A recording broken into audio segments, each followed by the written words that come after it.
He said that the owners of the UFC are in advanced talks to sell the business. He said at least 4 bidders are believed to have submitted bids for the organization. The winning bid, should things proceed, is expected to be for a valuation between $3.5 billion and $4 billion. What is the latest with that?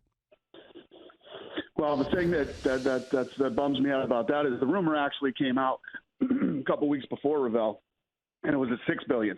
I guess that means we've lost like $2 billion in the last 2 weeks, so that's kind of a bummer. But I've been saying that the UFC is not for sale. A lot of the things in that story were not true. So we'll see how this plays out. I mean, for Ravel's sake, this thing it doesn't sell in the next 4 to 6 weeks.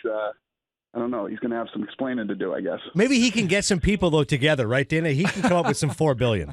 Yeah, hey, well, listen, I've been saying, anybody has $6 billion, they want to come talk. I'm here in Vegas. I'm here all week. Come on by. So what specifically was untrue? We had Darren on yesterday, and he said he wanted to ask you that. What specifically did you say was untrue about his report? Oh, you wanted to ask what was well, when I first started going at it with him back and forth, we had a nice little text session.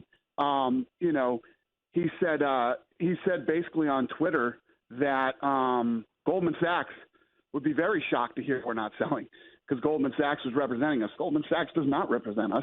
Then he came back yesterday and said, oh, it wasn't Goldman Sachs. They're represented by Rain, which is true. There were a lot of things. I'd say 75% of that. But what was funny was, he was on SportsCenter going, one of the guys in the lead right now is the richest guy in China, whatever the guy's name is, the richest guy in China. I looked at my partner Lorenzo and said, because you've seen how much play this thing's been getting, right? I mean, It's everywhere. So I said to Lorenzo, my partner, I said, the richest guy in China has to be getting phone calls right now going, did you buy the UFC? And he's probably like, what the hell is the UFC? So let's just say a lot of the facts were way off.